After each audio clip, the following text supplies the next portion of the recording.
There comes a time in a season when you head down to the wire, and when the championship race wraps itself up, usually one driver comes out victorious or near the top. However, as this championship comes closer and closer to an end, will that one driver, particularly Jacob Oster, can he run away with the points championship and take it all home? With just 3 races remaining, Nashville, Long Beach, and the Indianapolis 500 with the IAS season, will things wrap up, or will things remain the same, or will they change? We'll find out in just a couple moments time. Hello, my name is Finney Kuna here with Connor Horn. Connor, glad to have you back with me. We're here at Nashville Super Speedway for the Indy Elite Series, round number 10.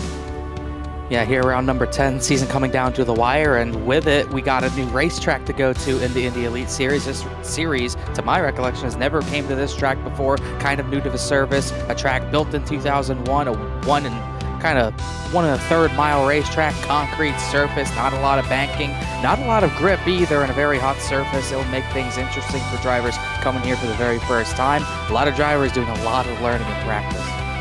Yeah, a lot of learning and practice, but of course, practice can only help you so much. It really matters is really when you head out to the track and head out there in a pack, because qualifying is just now getting started and just now getting underway. See these drivers head out there and make their first couple laps for qualifying. It's going to be a rush to the end. Yeah, it's going to be a pretty quick rush of guys putting qualifying times down. 18 drivers here right now. First one to put a time down is going to be David Adams at the 00. Yeah, working his way around the racetrack, trying to see where everyone's going to line up, what's it going to be. Of course, qualifying at some tracks more important than others. Here, a bit iffy, these shorter ovals. We say it's a short oval. These guys are technically running the Super Speedway package. You can see the much shorter wing in the back. You don't have the end plates on or the extra wings on the front wing as well to give them more downforce. So, there's always the talk of the dirty air, and we always talk about it, especially at some shorter tracks here, could be a big factor. I actually haven't seen a whole lot of racing in Nashville in iRacing, because this is kind of new territory for me as well. And for me, to my knowledge, it used to be, at least in fendered race cars, you'd see a lot of drivers running the bottom of the racetrack. David Adams goes first at 22.618, but my recollection, pretty tough to pass here, and I think that'll reign true even in these Indy cars. Restarts and the initial start of the race likely to be pretty important. We'll see if that groove gets moved around a little bit more. You can see the drivers taking a wide entry to the corner, specifically Tim Holgate doing the same here. Almost looked like he got a little sideways off of turn number 4 there, but kept it straight. Maybe a lot of weight jacker in the car. He goes second at 22.715. Adam Blocker could not put a time down there. AJ Musselman on the racetrack ran a little bit of a higher line in 1 and 2 compared to what I saw everyone else doing. Yeah, I was taking a look at Adam Blocker, notably absent from the series, running part-time. Glad to see his name back on the scoring sheet. And decent time for him. Or I shouldn't say decent time for him, wasn't able to get a decent time, and he's back out on the racetrack to get one time. And AJ Musselman on the board for 4th. Typically, we're seeing that second lap be faster, which is going to be a little bit troublesome for Adam Blocker. He's already run one of his laps. And I believe these guys have 3 laps available to them. I'm not exactly sure. I see 2. Is it 2? Okay. I think most of these drivers have 2 laps. Blocker just stopped again, so he's just not getting a run out of the corners that he wants. Musselman goes second on his second lap, or I should say third on his second lap, with 22.712. It shows how much these guys are flying around this 1 and a third mile racetrack. 22.6 is flying around here. Tony Schoen trying to get up the leaderboard a little bit himself. He's up the second, trying to get pole position.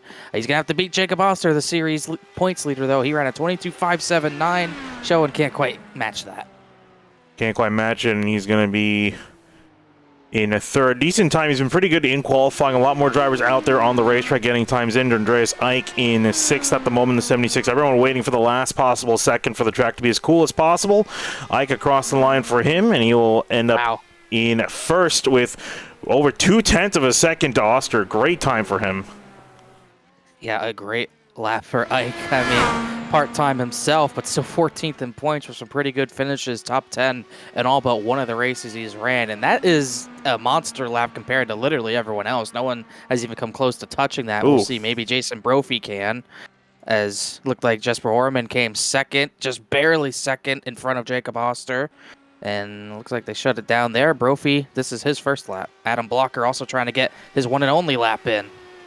Might be not as high as he would like across the line for him, though, and it'll be up to second place. So great time for the 74. Well, that thing definitely has speed. That was on his first lap. Might have been able to go faster on lap 2. Brophy only went 8th. Wow, really chased it to the outside wall, giving it everything he's got. 210, 212 into turn number 3, and you're only going to scrub a little bit of speed on fresh tires and clean air. 205 was the lowest speed there. So only really a difference of 7 miles an hour, but even still, third. A little bit of speed left over, but still third on the board. Very good lap for the 44. Craig Forsyth just going to get one more lap in. Actually, no, he's not going to be able to. Not enough time. Got it a little bit too late there, unfortunately. Yeah, just a little bit too late, and it wasn't quite good enough of a lap. Forsyth only went about 15th there. Everyone put a time down except Paolo Vinicius, so that's our 18-car field. Yeah, smaller field for these drivers, but definitely going to be some action nonetheless here. Got a slight warm-up period before we head down to the track and get things going for these drivers. And get to see, a little bit of a trek into the unknown. I think these guys, I would imagine, would be a little bit more familiar with this, has gotten some sort of practice. But I was mentioning it before, there's no practice quite like when it comes down to the actual race session. I mean, yeah, you don't really get much to compare to. Everyone's going to be more aggressive in the race. The aero blocking games are going to be a lot more aggressive as well. You're going to be really fighting for clean air. You're just going to be fighting for grip somewhere, really, as well. I mean, this is a very fast racetrack, and this is a track that I think you're going to see a decent amount of tire wear, so that's going to come into play as well. You're always going to be trying to change the balance of your car with your in-car adjustments, whether it's weight jacker or the anti-roll bar, just something you're going to have to change from clean air to dirty air, from racing other drivers to racing different other aggressive drivers. You're going to see everyone just trying to get something out of the day, especially for the drivers starting a little further back. They're going to have a really tough time on the initial start. And all eyes are going to be setting to Jacob Oster, currently the points leader for heading into this round. And again, many things can change. We saw last season a couple runners near the top had a chance to make a fight back and actually ended up going not their way at Long Beach with a crash ending their run. So Oster has to just make sure he gets a good day in. Everyone else is going to be chasing him down. Yes, for Orman in the 4, the main rival, I would say. Haven't seen Hamilton Akabueze, unfortunately, last couple rounds. Same thing with Brandon Treno, so they've fallen off. Rashad Craig actually talking about the point. I don't know if he's necessarily in contention for the title still, but is still running up pretty well. And Julian Alton has also been on a hot streak as of late, up to 5th in the point standings. You got about 5 drivers who have ran every race, and that's 5 drivers in the top 10 in points. 3 of them are top 5, with Oster, the points leader, Rashad Craig 4th, and Julian Altona in 5th. And Altona has 5 top 10s to his name so far. Oster has been top 10 in all but one race, which is why he's been the points leader for a while. Very consistent for him as AJ Musselman. He's always usually pretty consistent. Only missed one race, just outside the top 10 in points. Trying to look at the stats, only 1 top 5 on the year, 3 top 10s. On the ovals, at least for what I watched in Miami, maybe a little bit of a struggle we saw from him back then, but a completely different track. Can't really compare this track to really anything else. I mean, it's shaped differently. The banking's weird. This is going to be a tough one. It's going to be a tough one. I got to say, though, this is one of my favorite tracks on the old IndyCar Series 2005 game, I believe it was, for the Xbox. Love running around this track, and it's kind of nice to get it back in iRacing. And I haven't done a lot of running in really anything around this track, unfortunately. I haven't done a lot of stock car stuff. I know, Connor, of course, you've done quite a bit of stock car racing around here. And similar in some ways, similar in most other, not similar in most ways to the way these Indy cars drive. But the Cup car, I would say, most similar out of most stock cars.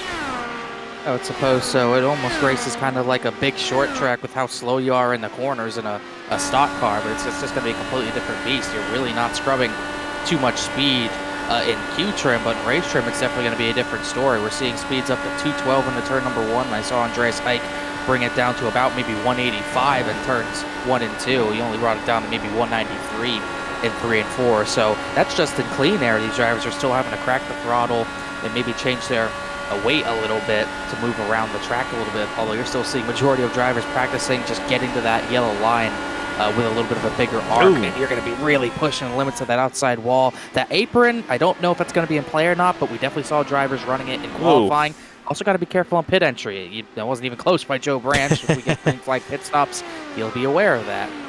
That's another thing you always have to, make sure you keep an eye out for is green flag pit stops. And we've seen quite a few green flag pit stops in this series. It's almost expected, I would say. It's hard to say that for a lot of series on the iRacing service. Typically end up getting cautions, maybe a green flag stop here and there, but it's usually the expectation for the series, not the outlier.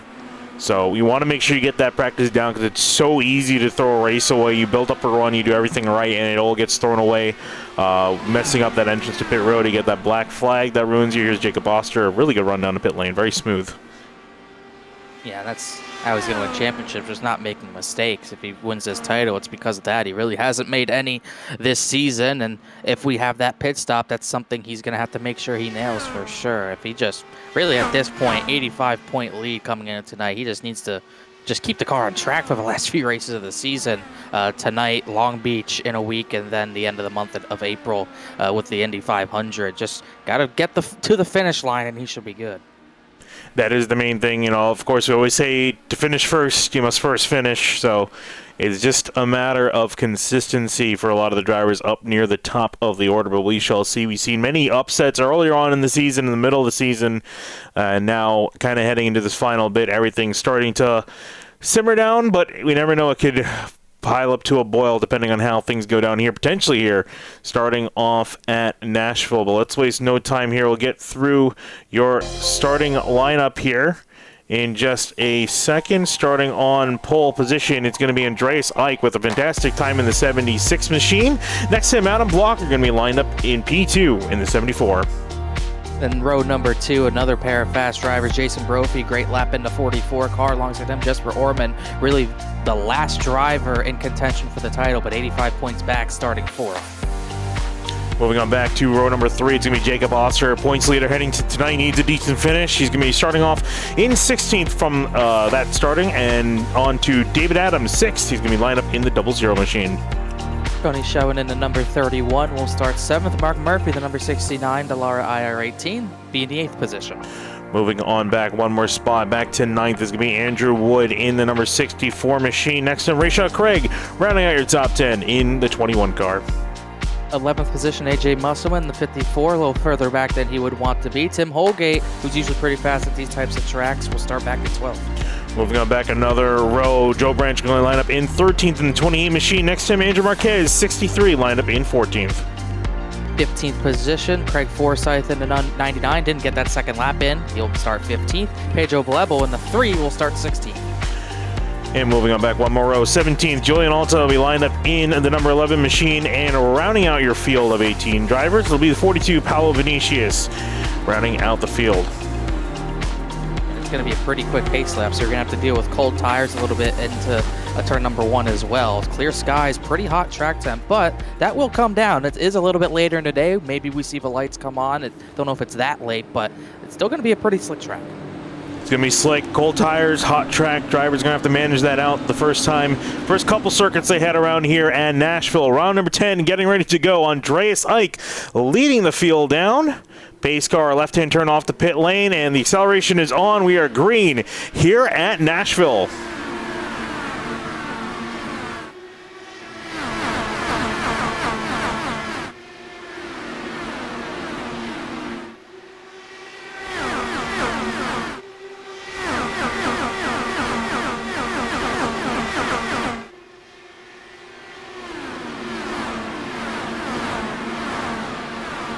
Lap 1 complete. Already most of the field heading single file. Adam Blocker immediately taking the lead away from Andreas Eick, and then in the meanwhile battling more further down the field.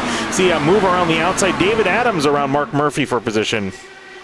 And he's going to get around Tony Schoen as well, so already making that higher line with a little bit cleaner at work, but that's way higher than I anticipated them to get. Look at the run he's getting. Even Orman can't really do anything about it. He went to a line I don't think anyone else knew was there, and he's already picked up multiple positions. Solid running for him. Taking a look at Andreas Eick, and he's already lost out on a couple spots to, or a couple car links to Adam Blocker, Jason Brophy in third. A couple more position exchanging further down. Mark Murphy, Andrew Wood, and then a big gaggle of cars here in the midfield. Oh, Mark Murphy got hit. He's going to hit the wall pretty hard. A little bit of contact there. I think that was from Andrew Wood. And it looks like he's going to continue on, but that car is definitely going to be done. We'll take a look and see what happened. I think you mentioned he might have got a hip check from Andrew Wood. We'll see what happened here on the replay. Oh, yeah, some net code involved in one. Oh, just sent the car up the hill. That's going to be some decent suspension damage. Yeah, I don't think that thing's going to be able to continue. It's pretty darn bent. This is going to bring it down to the access road 3 and 4, so no caution for that little bit of a netcode incident. Wood able to continue in the 64 and 8. Got away with that one a little bit as this field starts to spread out after 4.5 full green flag laps.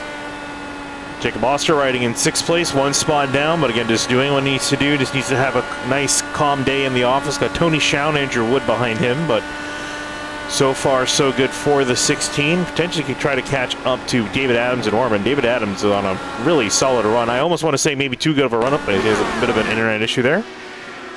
Oh, has a bit more of an internet issue. Hopefully he can get that under control. As for Orman running up ahead, and he's doing what he needs to do and finish ahead of that number 16 car. There are drop leaks to account for this series, but I don't think they've come into effect quite yet. I'll double-check that. So that's definitely a thing to keep in mind, is that I believe Orman has missed out on a race. That's going to be closing it up by around 30 some odd points, 30 to 45 points. So that's going to be a lot closer. It's at 85 at the moment, so as long as if Oster crashes out, needless to say, it's going to be a lot closer at the top of the standings. Yeah, that's what makes it tough for someone like Jesper Orman, who's kind of in the title fight, but really you can't really control someone who's been near perfect all season long. You just got to hope. You don't really want to hope for something bad to happen, but at this point in the season with so little races left, all you can do is run up at the front and just hope some sort of misfortune happens to your title competitor. Just seems unlikely, but you never know. You were talking about pre-race, the Long Beach race we mentioned, seemed like no one wanted to win the championship. Everyone kept crashing at Long Beach. You never quite know when it's over. It never really is over, especially when you have Indianapolis coming up at the end of the season. Everything can change there, especially if you get a full field. So Orman, all he can do is just try to get good finishes. Yeah, there was a vote also for these drivers electing to either switch out Long Beach with Portland or to keep Long Beach on the schedule, and it was a semi-close vote, more in favor of Long Beach, so the schedule remains the same. Yeah, but that'll be more interesting because we typically see some higher attrition at Long Beach than we probably would see at Portland. Really interesting seeing how Portland works out here because I've been loving that track. A couple races I ran during week 13. Here's a battle for position. Andrew Marquez working on Rayshad Craig through 3 and 4. Nothing more fun than lapping an IndyCar at a road course, and that one's especially fun on the alternate compounds that I found out during week 13. Very, very fun. It's hell to lap in a stock car, but very fun in an IndyCar. Rayshad Craig up to that 12th position, or I should say down to that 12th position, fallen back since the start. Well, Marquez has gained at least 1 spot on the initial start, likely for Mark Murphy, who's dropped out of the race. Whoa! Whoa! Car spinning down through the infield. That is Pedro Blevel, almost in the pit lane. And he will get back on the racetrack in one piece. Doesn't look like he's got a lot of damage. Let's see what happened to him. Did he hit the wall, or what or did he get loose? These guys have you would think these guys have it really sideways, but no, he just hit the wall and then, whoa, just carried him all the way to the bottom part of the racetrack. Good save to keep it straight, but he will have suspension damage from that. Meanwhile, as for second, Jason Brophy gets by Andreas Ike. I've been noticing Ike. I mean, Adam Blocker's putting on a great pace, but Ike is really struggling right now. Yeah, really struggling at the moment, not quite finding the pace. Blocker, meanwhile, kind of resuming his position near the top of the order, which we've typically seen him run at when he has run in the series. But Ike just doesn't quite seem to have it here, so I'm not at the moment at least. And it could be Ike playing long term. Maybe trying to save the tires out a little bit more and save for a longer run. But at the moment, Jason Brophy looking faster, and we'll see if he can try to chase down Adam Blocker. Then in behind Jesper Orman, then David Adams. Top 5 hasn't really changed a whole lot. And then a little bit more of a group back. It's back to Jacob Oster, who's got Holgate, Andrew Wood in behind. Starting to be almost a little bit of a cork in the bottle. Yeah, I would say Oster's pace isn't the best either, but he was a little faster than David Adams up the road, so his pace isn't really bad, just gave up a lot in the first 10 laps of this race. Looking at Brophy's pace, he was faster than Adam Blocker last time by, but it was only by like 100th of a second. That time by, it's half a tenth of a second. That's a lot of ground to make up when it's 2 seconds, so that gap will stay pretty wide for the time being. As looking at that battle a little further back with the 63 of Andrew Marquez, he's been working on this 21 of Rayshad Craig, but just can't quite make it work on that bottom. So close yet so far, trying to make a move on Craig, looking to the inside. You can see him offset, trying to get the car to rotate. And now in behind, it's just all a matter of getting that slipstream, building up that run the corner prior, and then executing down the next straightaway. And Marquez has been working strong, and I think he's also hoping that Joe Branch, some of that dirty air might mess up the 21, but Craig holding strong in 12th at the moment. Would probably like to be a little bit higher up the order. Tim Holgate just had a big moment out of 4. He had to lift hard. It's going to let Andrew Wood get that 7th position away down through the tri-ovals. See, he ran a little high in 3 and 4, and I think he kind of, Oster gave him maybe a touch of dirty air, and it made him lift hard. You can see right there, yeah. Got awfully close to the wall. I'm sure it showed some sparks. I don't quite think he hit it, but if anything, got awfully close. Now looking back on Andrew Wood, trying to get the spot back, battle for 7th. It's going to be a tall task, though, but Oster ran the bottom there, so Wood might still feel some effects from that 16, but not enough to the point where he has to lift out of it, able to get up in front of that 6 car. Well, Holgate, another one of those drivers trying to push that groove up a little bit, trying to make it work, and it's pretty good, but obviously when you're not lifting too much at an oval, that outside lane is not going to work as well as you hope it would. You just need a little bit more dirty air to affect that 64 to get that spot back. Oh, and in behind, it looks like Andrew Marquez is able to get around Rashad Craig. Craig back to 13, Marquez up to 12th, and that's number 63 looking to be in some decent pace, might be able to get around Joe Branch. We'll see him, but back to that battle with Holgate and Wood, one of the more closer battles on the track. Up ahead, nothing much has changed. Blocker, then of course you saw the change for position between Brophy and Ike. And Orman Adams, your top 5. Yeah, and that pass, the 21, the 63, or excuse me, the 28 made on the 63, it almost looked like the same thing where you got a little bit of dirty air kind of affecting you out of 4. You have to lift to avoid hitting the wall, and just lost a lot of momentum because of it. That's how you're going to see majority of the passes made tonight, as we're already seeing that 6 struggling a little bit to get back to Andrew Wood as Branch and Marquez go side by side again. This time I think Marquez has the outside line. Outside line working into turn 3, looking to loop around. And teams have the better pace. Branch still fighting hard on the bottom though. Marquez is fighting that thing. He has a lot of weight tracker dialed into it. He was wiggling through the middle of 3 and 4, just willing that car around the outside line, but he's able to manhandle it up to that 11th position. Solid run for the number 63 machine further up the road. Looking at is it Tony Schowen? Looks like he's starting to get closer to Tim Holgate. Potentially a 3-way battle for 7th, although it looks like Holgate's losing a little bit of touch with Andrew Wood at the moment. He's just continuing to run that higher side. From my experience, it doesn't matter what car you're really in at an oval, that higher line's going to eat your tires, so drivers got to be aware of that as well. He had another big moment out of turn number 2 there, just not able to get out of the corner without having to breathe the throttle big time. And that time a little better, but see how much ground he lost to the 31 just in that one corner with just a little bit of a lift. You need the momentum or else you're going to lose so much time. Yeah, and I think you can see the car running up the hill a little bit more again, and I think that means that he may need to make a bigger adjustment on the weight jacker to get that car to rotate more on the rear end. It might be a little bit too tight, or maybe play with anti-roll bars, but it looks like Tony Schowen moving to the inside. Holgate not quite able to capitalize, and Schowen up 1 spot to P8. Schowen had a pretty good climb, started 12th, got up into that battle for 7th, like you mentioned, but maybe pushed the tires a little bit too hard. We're 25 laps in, and he's showing signs of really falling off, multiple tenths slower than the drivers ahead. He was 4 tenths slower than Andrew Wood, who he is just up to, so already struggling with the car. He's got a long way to go to make these tires go and stretch them. Another battle brewing. Jacob Oster's caught up to David Adams, who's started to fizzle out just a little bit from his big climb forward, but here comes Jacob Oster. Big run, looks to the inside, last possible second, and dive to the inside, and will slide up in front of Adams up to the top 5. Definitely trying to get some long run pace, maybe sitting back and then trying to go later in the run. I don't think Adams will have really any fight back. He'll go to the outside for clean air, but not really a pass. He's trying to make the lead. Now, Jacob Oster has some pretty clean air to try to catch up to Jesper Orman in 4th. It's got at least 2 seconds between the two. More positions to climb, but we remain clean and green. Nearly 30 laps into this race. Taking a look at Adam Blocker. Usually, it's got to change for position. Tim Holgate. Oh, down through the grass. Second driver we've seen mowing the lawn on the front straightaway. Take a look what happened to him. Was this loose or tight off of turn 4? I bet it's going to be tight.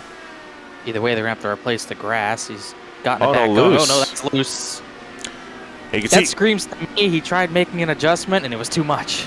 and that's the big thing, right? You can so easily, you're thinking the car is getting tight, you're going to make a big change. Oh, he looks loose again. Tire's hot and slick. Around he goes, slides into the apron and into pit lane. No caution. We remain green. That's not exactly what he wanted, but, well, now that you're down here, might as well pick up the tires.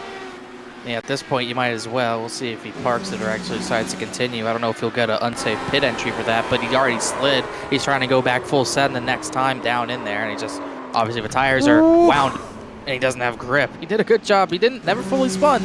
Yeah, he didn't get a penalty either, so that's also a big plus. So might as well get some service, get back out there and get going. And he is back out of the pits, so nice job there. But yeah, no, it's what I was saying. It's so easy to make that over adjustment. You think the car is tight. You go up a couple clicks in that weight jacker, but it's a really sensitive adjustment. It didn't used to be as crazy on the older Indy cars, the old IR05 and the DW12, but with the IR18, it really is sensitive with the updates they made to this car. So if you make a couple clicks, that's a big adjustment, and it may catch you out like we saw there with Holgate. Yeah, it might have caught him out for sure. I mean, you need to be able to get a lot of practice, and obviously, like we said, practice isn't going to really help you in the main race as much as maybe does in other series, but you need to at least practice what you think you're going to have to do with the weight jagger, with the anti-roll bars. You're going to have to make sure you know what adjustments you have to make for a certain situation. If I'm in dirty air, what do I need to do? If I get in clean air, do I need to go back or stay where I am? You have to be on top of your adjustments, and it's tough at a track like this at an oval where you really don't have time down the straightaways. I mean, they're very quick straightaways, 23-second laps under green conditions as Wood pushed the limits to the outside wall, but you need to be on top of it at all times. You don't really have, you maybe have 2-3 seconds on these straightaways at this track to make that decision. Yeah, and you essentially, especially because this is an open setup series, you're having drivers that are building setups for, essentially when they're in traffic or if they're out in front, and they handle almost completely differently. And that's a thing you have to keep in mind. You're constantly making adjustments as the run goes on, as you're in traffic, out of traffic, like you mentioned. As we look at Wood entering somewhat of a traffic jam, got David Adams blocking him from 6th place, potentially Adams starting to fall off. And this is what I was kind of concerned with earlier. We saw him really have a strong run earlier on, and I think it might have been a little bit too early at the jump. I mean, he's having a decent race where he started essentially in 6th, but now might lose one more spot here with Andrew Wood knocking on the door.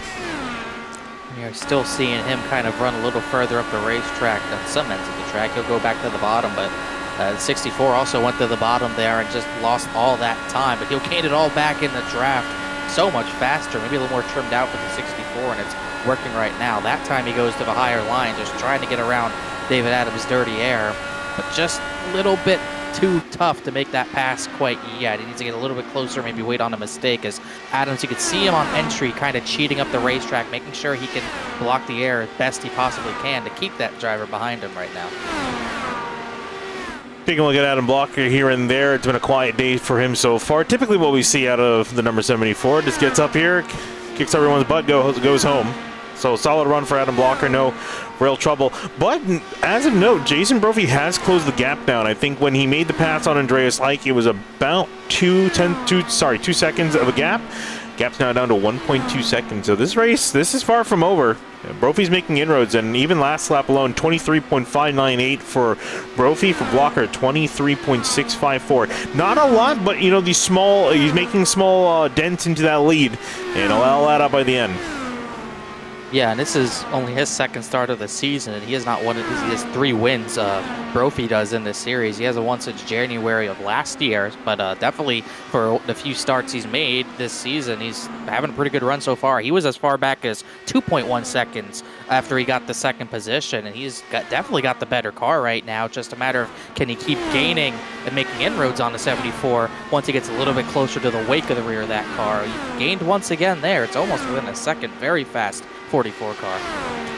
Bigger gaps towards the lead. You got the top 5 nearly, really 6th and 7th place. Looking at them right now, 9 seconds back from the leaders. Andrew Wood, he caught up to Adams, but doesn't look like the car is quite there where he wants it. He's kind of fallen off that gap. He's falling back a couple tenths. Then Tony Schauen in 8th place, AJ Musselman in 9th. You haven't really talked about the 54 a whole lot. It's been quiet for him.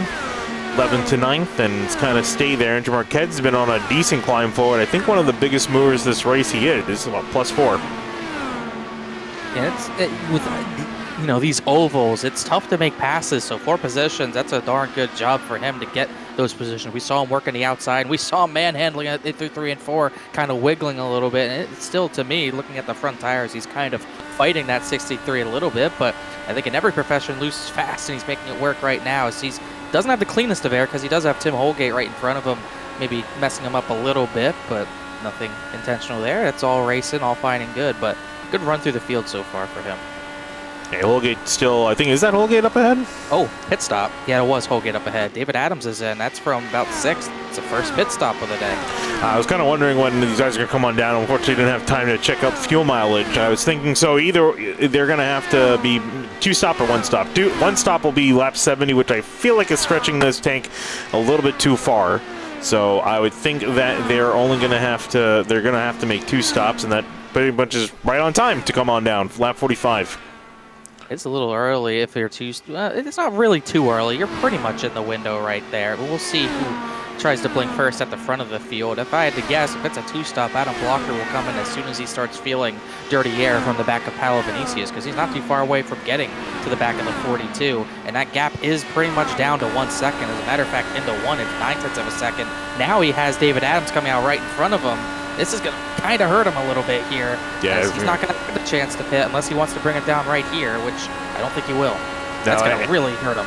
And the interesting thing to note is that these guys are running a couple tenths slower than their fastest lap, even for most of them in clean air. So typically we don't see a lot of difference between the tires. It's really just when you're in traffic, that's when the fresher tires really help you. But for a track as tight as this, those fresh tires can help out a couple of tenths. So Blocker now being held up by David Adams in his dirty air. Here's Jason Brophy taking big advantage of that. He's caught up way up now, 0.6 of a second the gap. And Blocker, I saw him have a little bit of a wiggle there out of 4, so definitely felt the effects on his nose as Jess Borman just pit from the 4th position, so the 4 cars in.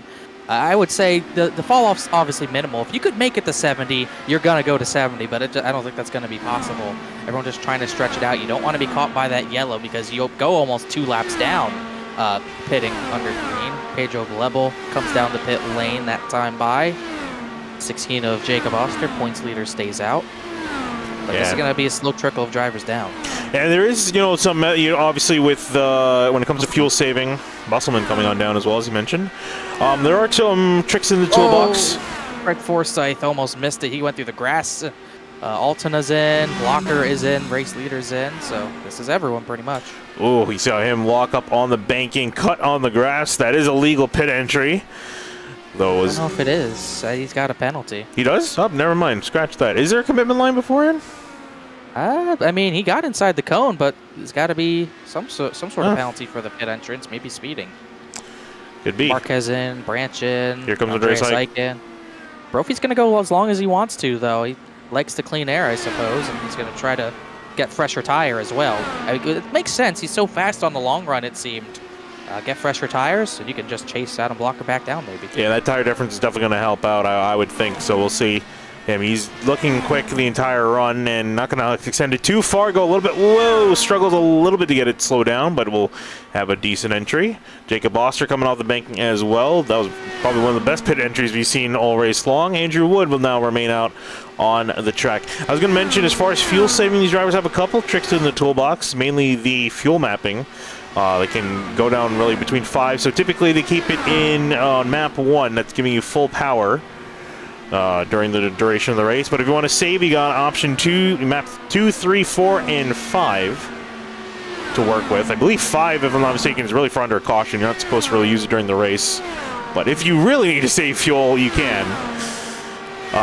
Push it to that option. I have had to use it in the past, so it can definitely help you out, get you to your number, but I think, like we were talking about, I don't quite think extending to 70 laps is in the cards. Nearly everyone's in, and actually Andrew Wood, last driver to come in.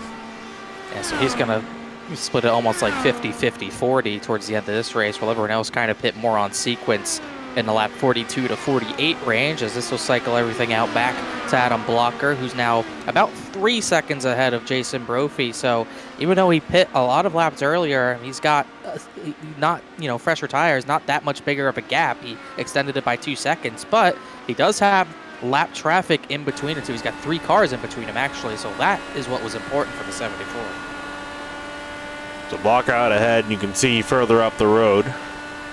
Blue car entering turn 1 right there. So 3 lap cars between him and Jason Brophy. So that's going to help out. Of course, you got some fresher tires for Brophy. I don't know. It's not that much of a difference. So it's going to be kind of up in the air, but we definitely did see at the very least that 44 has some really good long run pace compared to the way the 74 is running. And that could be all the difference here as we're on stint 2 of 3. After just completing our first round of green flag pit stops, still no caution in sight for these drivers. 4 different leads, 3 lead changes. Most, I think, were under caution. Under pit stops. No cautions for these drivers. And the fastest lap run by Jesper Orman in the number 4 machine, running in 4th.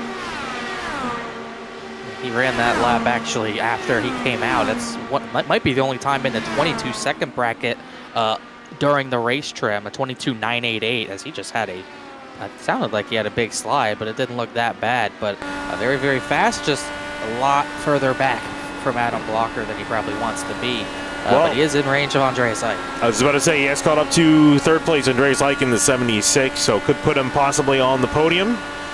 Again, needs those points. He's got Oster breathing down his neck, but every little point helps. And obviously, you want it to close in, don't want it to expand. So he needs to make sure he finishes ahead of that number 16 machine if he wants to keep his title hopes alive. And decent run for the 4 today. And I mean, it's not completely off the cards to say you might have a chance at Jason Brophy, who's also not that far up ahead. He's that green and yellow car just entering turn 1. So still has a chance of getting 2nd, 3rd, and if something happens to Blocker, maybe even the win. But Andreas Ike held up by a lap car at the moment. Yeah, Ike's held up by a lap car, and they're still not quite lapping as fast as Brophy. I think that 44 might have the best car. It's just going to be tough to get through the lap traffic to get up with a shot at Adam Blocker, but he has still been cutting that lead down because Blocker is kind of even with Rashad Craig in 13th position. Rashad Craig. So he's kind of stuck. He's running 23.5s. Jason Brophy that time ran a 23.4, so that gap is still coming down as Ike maybe a little held up by Tim Holgate. Looked like Orman almost wanted to try to take advantage, but could not quite do it. But now he's going to get a little held up out of the corner by the 6 car. Orman catching up. Interestingly enough, Orman came in earlier for his pit stop than Andreas Ike, but is catching back up to the 76, so faster at the moment.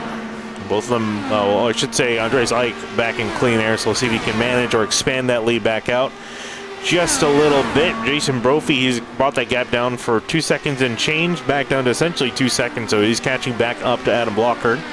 Not quite letting the 74 get away, and I think that's also with Adam Blocker dealing with some lap traffic.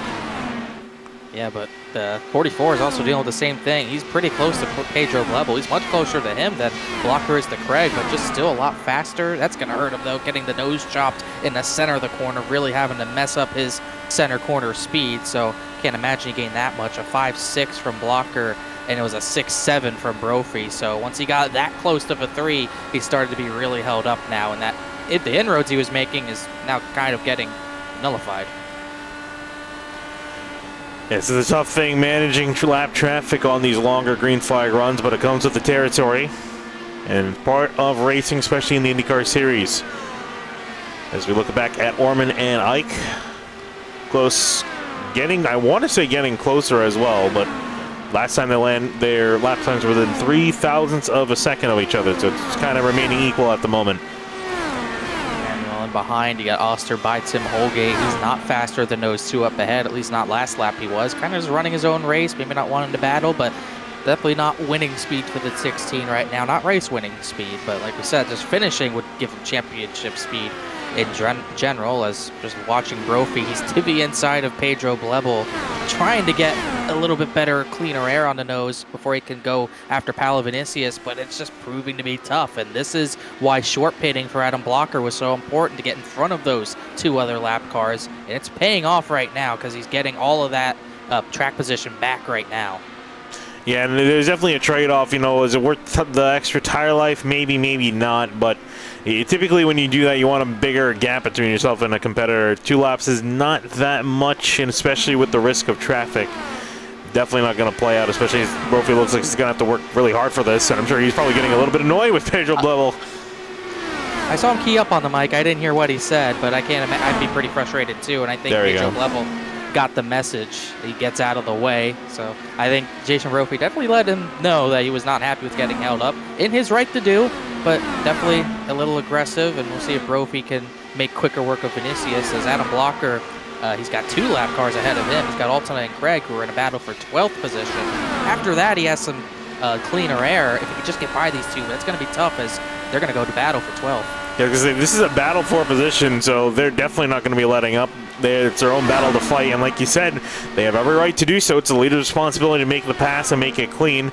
But Altona trying to see if he can defend from Rashad Craig, who's now working to his outside. And that was a good lap for Brophy. He got 2 tenths back on that lap alone. It looks like Altona's really struggling with the handling, maybe a little too much understeer there, as 21 Craig gets that position. Altona runs the higher line, Blocker runs low. See if Altona gives the position up, not out of 4, but I think he'll probably give him it into 1. He will. Yeah, I think with Altona, I think he's realizing, yeah, you know, might as well let Adam Blocker on by, and if anything, that'll allow Rashad Craig to also be held up. You can see him struggling really with the dirty air, trying to see if he can catch up to Rashad Craig. Clearly focused Altona, trying to see if he can catch back up to Craig, get the 12th plot back, but he's really struggling in the wake of Adam Blocker. And pulled out the gap between himself and Craig out to over a second. Yeah, now that gap between Blocker and Brophy is back down within 2 seconds. A 7.13 for Blocker, a 5.76 for Brophy. So pretty much about a 10.5 difference there, as now Brophy now getting a touch closer to the 42 of Paolo Vinicius. He's going to have to get around him as well, but Vinicius is also having a pretty wide car right now, as Andreas Ike is 3rd. Jesper Orman has fallen back pretty far off that battle we saw for 3rd. Much more spread out now, as he's actually dropping further back, closer to Jacob Oster. And this is when you jump on the radio and say, please let me on by. I'm fighting for the leader. What do you say? Runs way hot. I was just kind of hopping you. I'd just be yelling, move! Get out of the way! Not happening, though. He's in a battle as well. It's for 13th, and he sees Altona right up there. But they're both kind of running the high line, so it's going to hurt Vinicius a little bit. And that was a perfect corner for Brophy to get both of them. Yeah, you see Altona trying to stay out of it as much as he can, let the leaders on by. But, of course, he's got his own battles to fight now. A battle between himself and Vinicius. Battle for 13th is not what he wanted. And Vinicius getting close to his left front, side by side, down the front straightaway. I don't know if Altona pit early. He pit like lap 48, so really not that early. It was more on sequence, but just no long run pace in this 11 car right now at all. Still keeping strong, working the outside of the 42 machine. Heading off and going to get a great run off the corner. Kept Vinicius out of the optimal line near the wall. Killed his speed on the straightaway just a little bit, but Altona, that speed on the entry just not there. You can see there's a 42 making it up, and it's technically clear. And it will slide up in front of the 11 and will clear that spot. No, goes to defensive on the inside. I guess he doesn't want Altona coming to the inside of him, so he protects that bottom line, but I don't think it was going to matter. He's got the faster car at this point, so those two battle for 13th. Battle may be over at this point. Next closest battle would be, I think, for 6th. David Adams and Andrew Wood are pretty close to one another, but still looking at that lead battle coming down ever so slightly again. It's down to 1.5 seconds, but Brophy still has a long way to go. It's definitely on for that lead. It's far from over. The gap is coming down once more, and a lot quicker, I would say, into the run. We still got around maybe 20 laps before they're going to really think about coming to pit lane. Brophy only saw him catch up to Blocker in the last 5 to 10 laps of the initial run, so he's getting a lot closer, a lot quicker, a lot sooner. As we look at Andrew Wood catching up to Adam Blocker. Another battle that's potentially heating up is Jesper Orman catching back up to Andreas Ike, who's held up a little bit in traffic. And I think Orman's caught these guys at probably the best time after they fizzled out just a little bit. And he's going to try to make a move on Altona. Altona going to move up the racetrack just a little bit and let the 4 machine of Orman on by. Yeah, Pedro Blevel's going to get him for 14th soon, just really struggling with that car as Tim Holgate's back down the pit lane. Remember, he spun on the pit lane, so he's on a much different sequence. Meanwhile, the gap came down even more. Adam Blocker is looking at this battle with him and Blevel. Blevel's got it easily. Adam Blocker was struggling to get by Rashad Craig, but he's finally going to get it. He's going to have to go around the outside. Not quite. Craig's going to make a dive to the inside again. That's going to take Blocker a little bit offline, but gets that run off the corner, and Blocker will get the spot. You know, Brophy, you can see, is not that far behind, just about a second in behind Adam Blocker.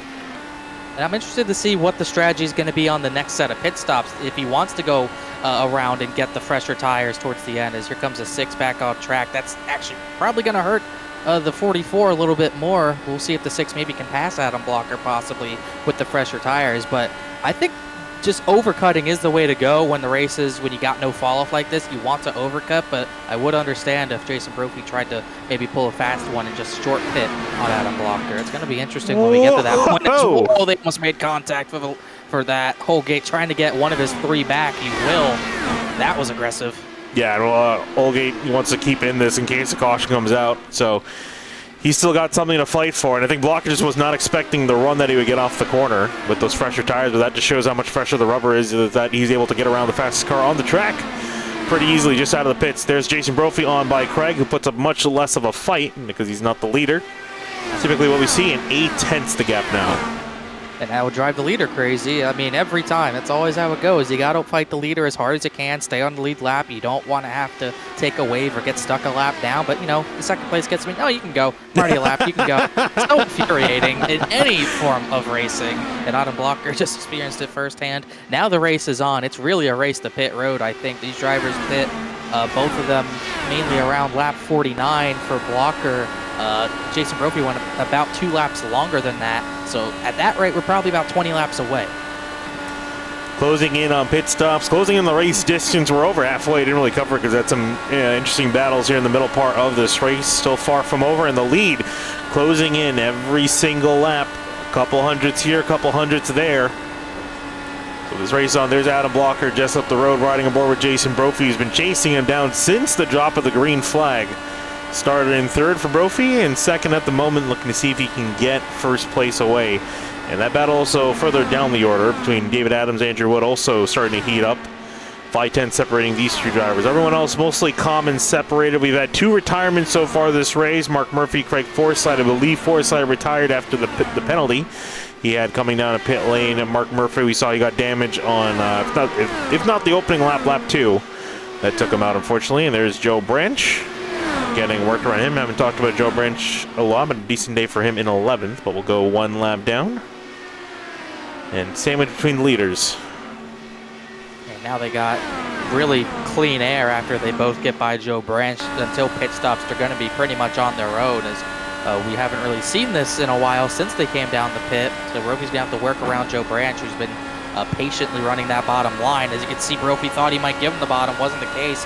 Going to lose a lot of that time he gained right there just from having to lift hard in the middle of turns 1 and 2. And you'll once again try it. Not going to run the higher line like Adam Blocker was. Just going to kind of get stuck in Joe Branch's air here. Yeah, I can't imagine Joe's going to put up much of a fight. I think we're going to see a similar thing. Once Brophy gets a little bit closer, he'll try to let him on by. Brophy running the higher line should get the run off the corner here.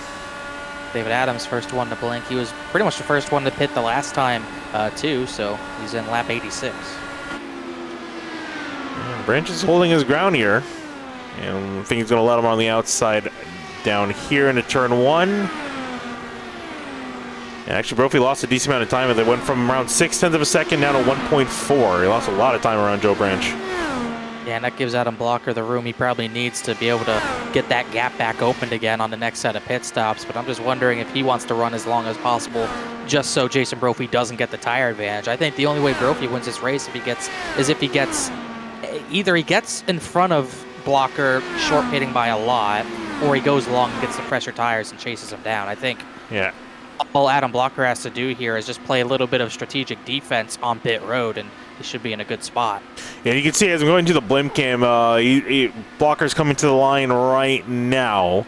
So they've passed by a decent amount of the traffic, which is really behind them. The rest of the racetrack is fairly clear. So for the next, they're going to go again, within the next 10 laps, we're going to see pit stops. So now is a decent time to pit, come out, and you'll be out there in some clean air. So choices have got to be made, decisions have to be made for these drivers strategy-wise, as the window is close to opening up here in just a couple laps.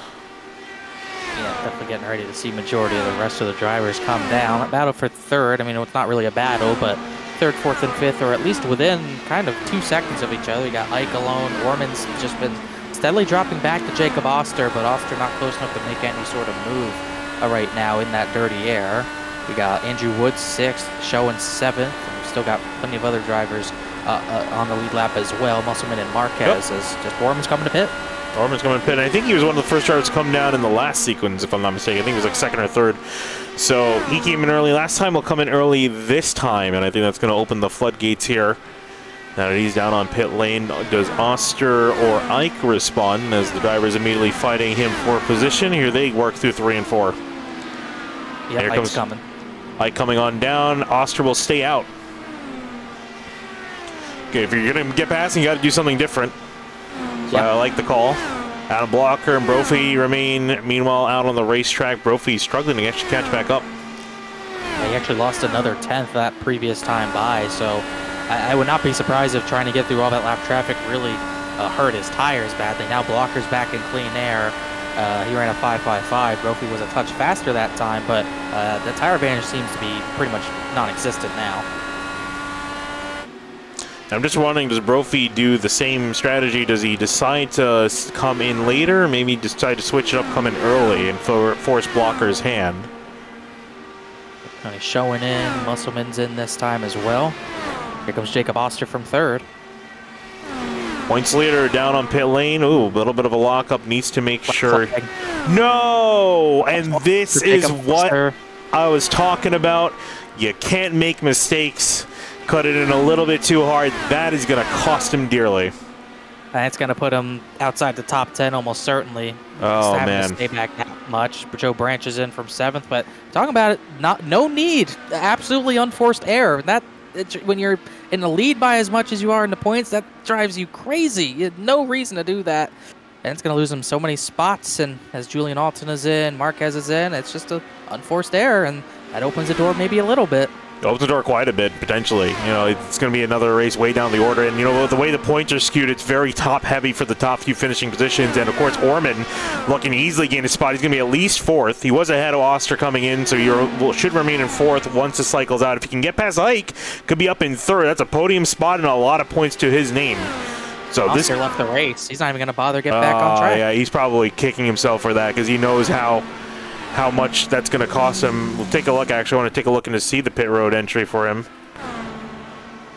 Yeah, Jason Brophy, meanwhile, he's really fallen off. He just got in, the entry and the transition. It maybe slid a little bit too much there, but just too fast. And the issue is that the pit road's turning, so if you jump on the brakes is always the issue. If you jump a little bit too hard, the tire's going to lock up, you're going to go straight into the grass. I think what we saw with Craig Forsythe earlier on. So you have to be so careful, and he had some pretty good entries in practice. His first entry was really smooth. The second time, though, you're trying to push yourself. You're in the battle. You're in the heat of the moment, and I think he pushed himself a little bit too far. Waiting on the leaders to come back into pit lane. Have not seen them make the trip on down. Taking a look at, I believe this works. Nope, that doesn't work. Give me a second. I thought Kyle had this work. There we go. Who knows? There you go. So you can see Blocker, Brophy, Craig, Vinicius have yet to come into pit. Everyone else is coming for their final stop of the race. Ike leading really that parade of drivers around. And actually, as I say that, Paolo Vinicius in on pit lane. So is Rayshot Craig. Now we're at lap 100. I can't imagine these guys can go that much longer on fuel. So should be seeing those top 2 in any time soon, as this has not worked out for Brophy. It was working earlier, but once he got clear of everyone, just looked like he drove his tires off too much, and he was a second behind Blocker before they both pit. Now he was about 1.7 seconds back before Blocker pit, so he lost about a second. So a little bit of a lockup from Blocker. Almost got scared that he was going to get a black flag, but it looks like he is okay. Am I correct on that? Okay. I saw it a little bit darker, so I thought he got himself a penalty. Jason Brophy's out. Whoa, Vinicius in the grass. Yes, that was a slide off pit exit for sure, I think, and I think Brophy maybe was considering pitting. He's not going to. He was making sure that. Whew. I feel like Brophy was going to pit there, but he was kind of worried a yellow might come out, so he's going to go around one more time. But that can easily happen. I've seen that happen actually in real life. You get a tire out in the grass, you're going to slide, and completely cold tires once it get off of pit lane as well. I think Brophy was hoping that a caution would come out and then he'd be, whoa! Ooh. David Adams coming up close on the back of Jason Brophy down in the pits. The Brophy on down, no penalty for him. Everything will cycle out. It's just going to be the big question now. How much is the difference? I almost feel like he stayed out a little bit too long. We're running out of laps here. We got 37 laps to go just about. I don't know if that's going to be enough time to catch up to Blocker. Yeah, but he had to try something, and I think trying the fresher tires was going to be the way, because if he pit earlier, the tire advantage wasn't quite going to be enough to catch.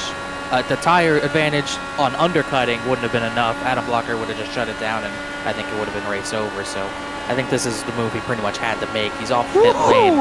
Now, I can't believe David Adams didn't hit him. That's a code red moment.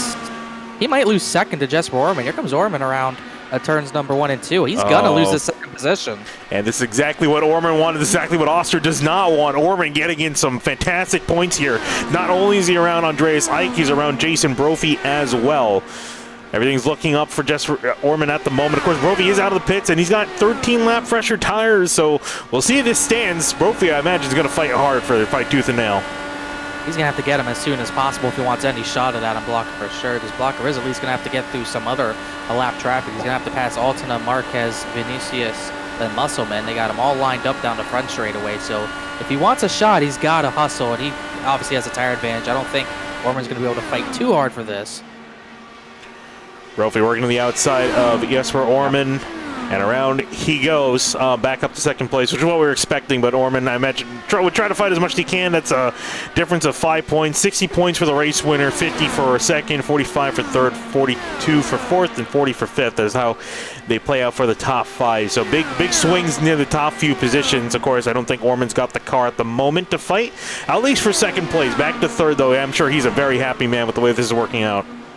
Yeah, definitely gives him a little bit of a fight going into the last 2 races of the season, Long Beach and Indianapolis. I'm honestly surprised Oster quit. I would have thought he maybe comes out in front of the 42 or 11 maybe, and maybe can get those spots with the speed advantage, but decides to just park it after the speeding penalty, and it's going to finish 16th position. Yeah, I'm trying to check out for Oster what was his worst finish of the season. It looked like it was the Indianapolis road course there. I think I remember him getting in some sort of incident. We look for battle for position. Andrew Wood to the inside of David Adams. He will get that spot. Andrew Wood up to 5th. Great run for the 64, Andrew Wood. He's had a couple of struggling weeks here and there, but a decent top 5 run is looking up to be for the 64. Yeah, Oster's worst finish of the season is 12th at Indy Road Course, so I guess this ran will every actually race this season, so I guess his thought process is, I mean, it's going to be my drop no matter what. No reason to keep running. Yeah, so this will be his drop, which again, for Orman, he missed out on one race. He missed out on Road America, so that was his drop. So it's going to close up quite a bit in the points, especially if Orman can secure this 3rd place finish. I say that though, Andreas Hike, he's actually closing in to the number 4 machine. We might have a battle on our hands here. Yeah, they will battle to the end for sure. Ike came in lap number lap number 92. Orman came in lap number 91. So 2 lap pressure tires, not too much, but playing a factor right now. Ike just bearing down on the 4 all of a sudden. Meanwhile, Brophy ran a 23.1 last time by. Adam Blocker 2/10 slower than that, so still a big gap, and unlikely anything will happen, but the gap is coming down. It's coming down, depends on Blocker. Really, traffic, I think, is with how he's going to deal with it. He's fighting. He's catching up to some faster cars. He's about to lap Andrew Marquez. He's lapped everyone up to 10th place. Marquez in 9th is his next potential victim. Then it's Musselman and Schowen up the road. So they're all within 2 seconds of each other, and depending on how hard they're going to fight for it, this could hold them up quite a bit. And take a look at Jason Brophy further on back, and it's about a straightaway, the difference between them two. I don't know if Marquez will end up holding him up, but Vinicius, Musselman, Schowen, I think those two maybe will put up a bit more of a fight, being 7th and 8th on the running order. Marquez did cheat up the track on entry just a little bit there, but didn't hurt Blocker's pace too much. He has a huge run out of 4. Yeah, I mean, they may or may not let him by easily here, and actually looks like Marquez will let him on by. Doesn't want to really interfere with the running of things at the moment. So he'll let him on by easily. Andreas Ike bearing down. You can see there, and Orman now is in the frame as the sun begins to set here in Nashville. We'll take a quick look at the weather towards the end of this race. I don't think much of a change really in things. School's going to get track temp 88 degrees. And Andreas Hike trying to chase down Orman, see if he can get himself into the podium position. Orman, I mean, for him, it's going to be a matter of how hard does he want to fight for it. Every point matters for him, but of course you don't want to wreck yourself, especially when he's looking at getting a huge advantage on his competitor. So they have a big advantage on 5th place. Andrew Wood is much further back, about 10 seconds almost. So I think he's gonna fight this pretty hard. He's gonna just take his line away at every possible avenue, as Ike almost knocked the wall down out of turn 4 because of it. But those fresher tires, only 2 laps is making a big difference. It's gonna be a tall task. He's got 25 laps to do it, but that was a good corner right there. He gained a lot. Yeah, I was worried that he was going to stall it. It looked like he was stalling out around 6 to 7 tenths of a second, which is where we started to hear that hit that wash. But he has closed in beyond that, down to 3 tenths of a second. But it really, really gets worse when you start to get much closer to that rear wing. So he's going to have to find some other angle of attack or find someone to work on Orman, go high, go low, figure out where the car has that advantage. And as far as traffic, it doesn't look like they really got a lot of traffic, so it's clean air that they're fighting in.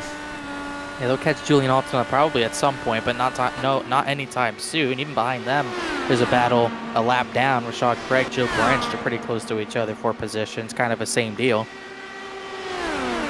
Craig pretty close to where he started. Joe Branch, decent day for him in the top 10. Trying to see if he can remain there, but Craig looking a little bit faster and all the way on the high line. Hello.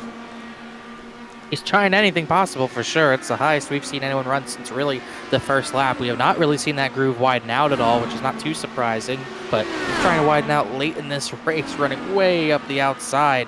Branch not really taking that away, and it's getting him a decent run off the corners. Decent run off the corners and decent closing in here between Ike and Orman and keeping track on both timing screens between both those battles. Ike closing in, chipping away. Actually, just realized they're both right behind each other. There they are. Here's both battles on the racetrack. Battle for 3rd and the battle for 10th place as well. Actually, there's another battle too. Pedro Blevel, Tim Holgate. Actually, I say that Tim Holgate having to come down to pit lane, does not have enough fuel and goes off the track. Oh, and locks it up on pit lane. It looked like he avoided a black flag, so he'll be okay. Unfortunately, he'll finish down the order with the way things ended up. This is some big traffic for Blocker, though. Yeah, you would think so for sure, as Blocker's going to have to deal with it. He gets stuck behind Vinicius and Musselman for too long. He'll be in trouble, but still plenty of time to work with, although that gap is under 3 seconds. Under 3 seconds, but you got to wonder for Brophy, is it too little, too late for him to make a run? I think should be happy with a 2nd place finish, but of course at this point, if you're not fighting for the championship, you're going for the wins, and I'm pretty sure Brophy not a full season entrant this season. I actually think this might be his... No, this is his 2nd start of the season. So another part-time runner, familiar face to this series. We know he's a quick driver, as well as him, as well as Adam Blocker. So glad to see both their names back, fighting at the top. Can Brophy close it in under 20 laps? Will Blocker have some traffic, heavier traffic to deal with? He's got AJ Musselman now to deal with. This is for Musselman, who's in 8th place, putting him a lap down. After that, he has some pretty decent track ahead of him to Tony Schoen, where he should be able to kind of cruise a little bit. He would end up having, 3 cars in between him and Jason Brophy, as well as 2.5 seconds. So Blocker in a good spot right now, as Musselman's just going to let him by. Still monitoring this battle for position, battle for 10th, and the battle for 3rd. 3rd, it's expanded just a little bit. Ike not quite there. Craig's been looking a little bit closer every lap to the back of Joe Branch, but just can't quite get him by the... He almost wishes the straightaway was an extra couple hundred feet so he can make a move, but can't quite get there with the run he has. If it was Homestead maybe, but just not quite able to get enough time to get that run to maybe look even to the inside of Joe Branch. He's cheated back down the track a little bit, just trying to stay maybe a groove above the 28. Just can't get close enough. And this battle for Orman, huge points on the line, him trying to catch back up to Jacob Oster in the point standing. Of course, the big headline for this race is Oster's speeding penalty and is out of the race. He's going to finish in 16th. And his main rival looking to finish in 3rd. But it's Ike trying to make him push him down one more spot back down to 4th. And the point difference in points between these 2 positions is 3. But for Orman, every point's going to matter. Now is not the right line. I think if he runs a little higher, maybe something goes better, but Orman really made sure he protected the bottom there. This is the closest Andreas Ike has been in quite some time. He tries to cut it low in the center of the corner. He has a run. Might be able to get to one of his sides here. He's going to look to the outside. Orman's going to give it to him. Orman looking around the outside of, or Ike looking around the outside of Orman. Orman gets really tight in the middle of the corner, washes up back down to 4th. Does he have anything for the return fight for Ike? Can he get him back? I don't think so. I think that was all he had. I'm kind of surprised he gave Andreas Ike the outside. I figured maybe he figured Ike already committed to the outside. It was too late to try to block or protect that line. Ike just got the perfect run, enough draft out of turn number 4. Ike pokes to the outside. I don't think there was anything he could do to block that at that point. Yeah, really, really solid job. You see right there how close Orman got. He got tight in the bottom lane. Great move for Andreas Ike. Puts Orman back 1 spot, 3 less points to his name, but still running strong and well. That's really the main thing that counts. We talked about at the top of the order. It almost seemed like I was foreshadowing what would happen to Oster. To finish first, he must first finish. Ooh, David Adams down on pit lane. It's like he couldn't make it on 2 stops either. Pit a little bit too early. I pit too early the first time around. Didn't quite see what lap he came in the first time, but has to top up on fuel. 10 laps short. Gonna ruin what was a decent running for him inside the top 10. Push him back down the order. And for the lead, Adam Blocker 2.8 seconds ahead of Jason Brophy, who's in some heavy traffic right now. Look at that. Right behind, not a battle for position either. Must one letting Holgate by. And Brophy, beep. This is, yeah, out of the way. No bumpers to use here. Just gotta let it be known on the radio. Get out of the way. It's the best you can do. But at this point, hoping for a restart at this point. Brophy not gonna get there at this rate. That would really throw a wrench into things. last second restart after running green and conservative for 130 of 140 lap race, and you have a less than 10 laps sprint to the end. Sounds like another motorsport. Yeah, unfortunately, this is not NASCAR. We're not out here looking for phantom debris cautions. Yeah, and there's only 6 drivers lead laps, so I would assume, I feel like you'd have to pit if that happened. So that would obviously be in everyone's best interest. Tony Show in the last one standing on the lead lap right now, but Blocker is chasing him down.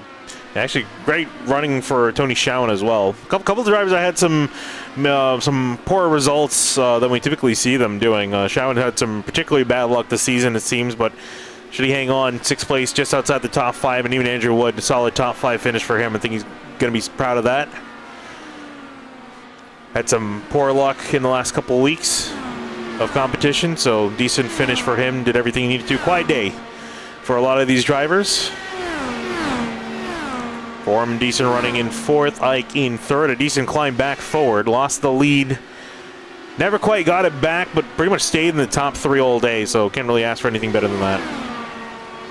Yeah, I guess didn't even lead a lap from pole, that I don't believe at all, unless maybe during the green flag cycle, so definitely not. It's always kind of a bummer when you get pole and can't even get a lap led. It's always kind of frustrating, but I think he'll be okay with the P3 run. He had to kind of fight back during this entire green flag stint to even get it back. I think Brophy maybe will be a little bit ticked he didn't do better. I think he played the strategy as best as he possibly could. He actually gained 4 tenths on that lap alone, but it's going to be too little too late as Blocker's fighting the 31's air, but just couldn't quite get to the 74. That first run was his best shot.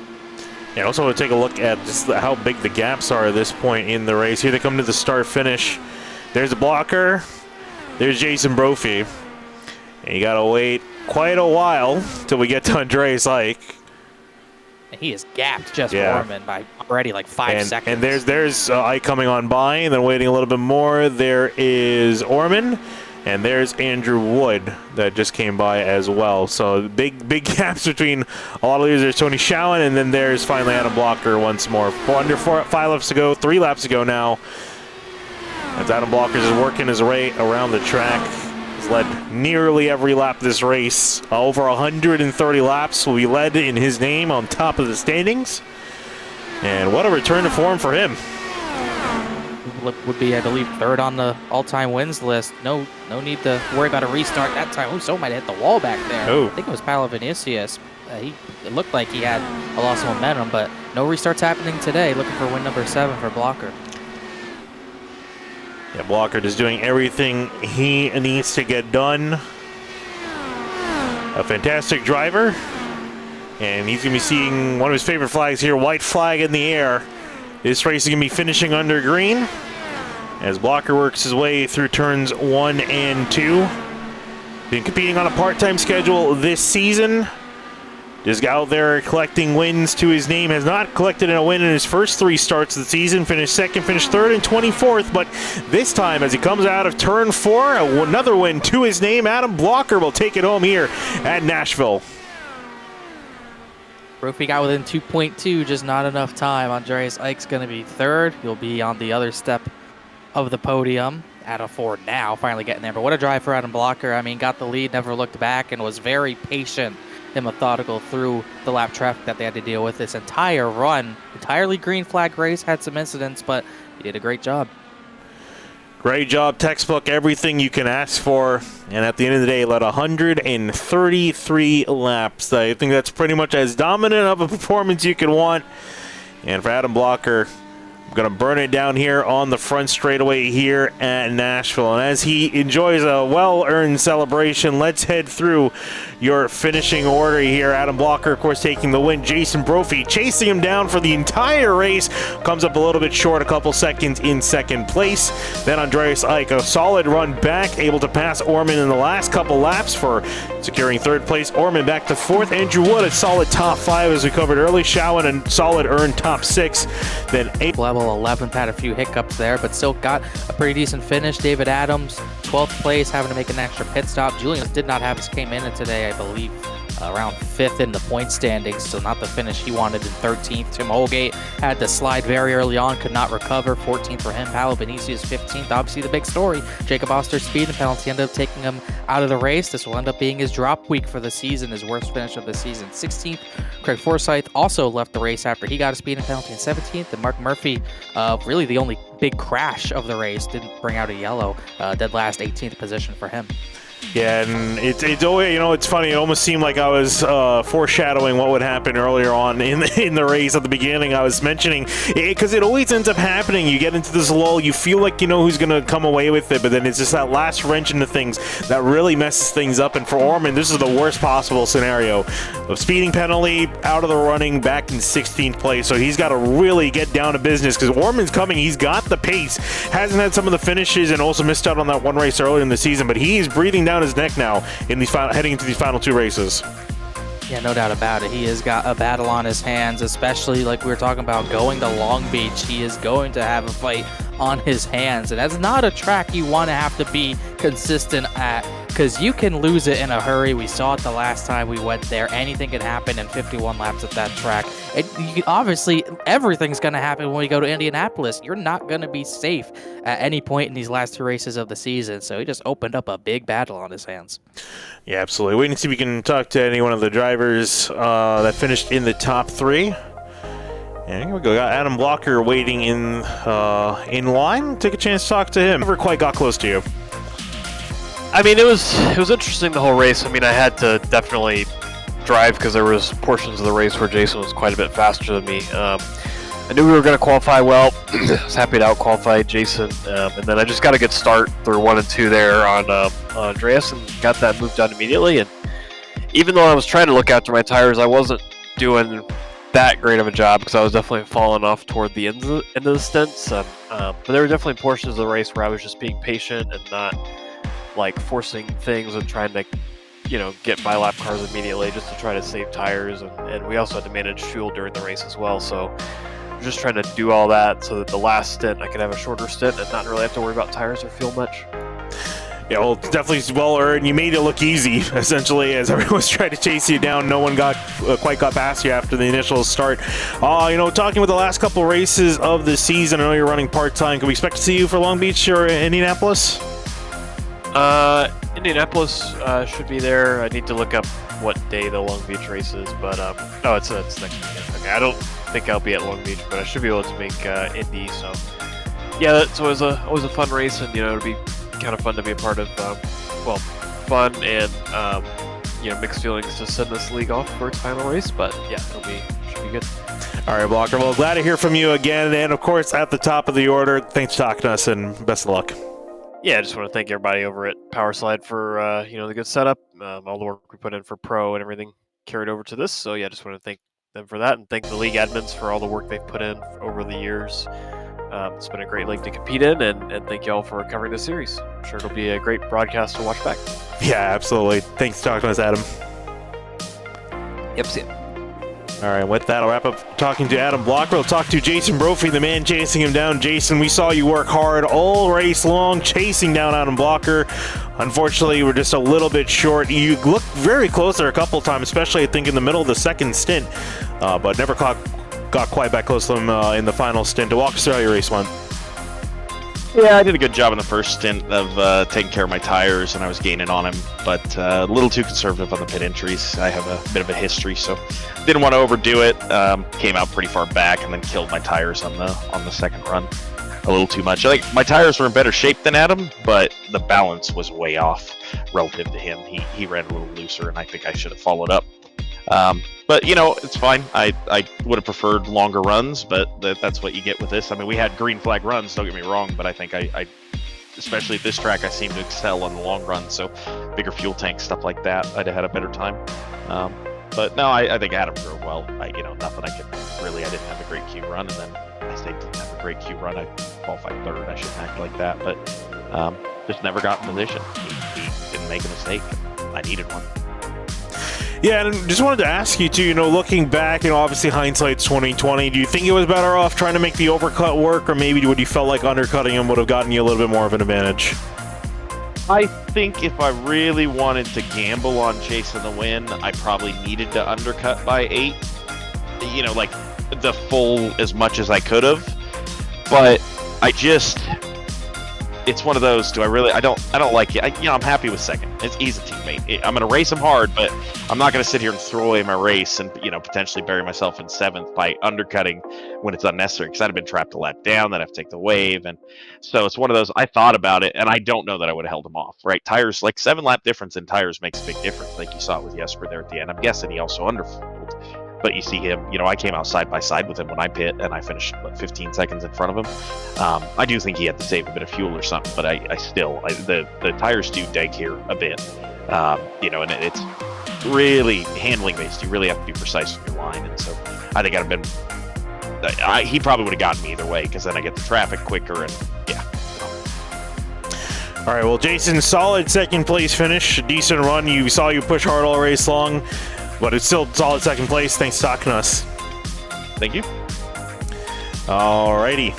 And with that, it's going to be wrapping up interviews here from Nashville. It doesn't look like we quite got a hold of Andreas Eich, but he had a solid charge back up through the order, back to third place, and of course Orman in fourth. But Connor, final thoughts here from Nashville.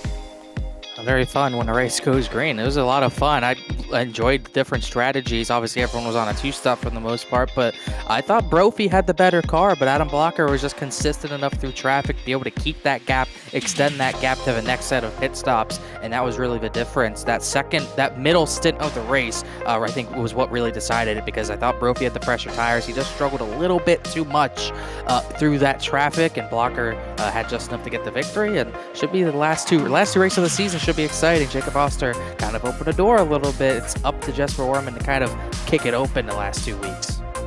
Yeah, it's going to get exciting. It's getting down to the wire. The championship battle closing back up, which is always what we want to see as the fans watching, and it's definitely going to be something to stay tuned. The final season for the Indy Elite Series, wrapping up 2 races left. Next week will be the penultimate round of the season and the series at Long Beach on April 6th. Then, of course, we have qualifying for the Indianapolis 500 after that. And then, of course, the 10th annual Indianapolis 500 for the Indy Elite Series will be held April 27th, and definitely going to be something to stay tuned. If not for the championship, just for the race itself. But my name is Finney Dakuna here with SimTV, with Connor Horn, signing out here from Nashville. Thank you so much for watching.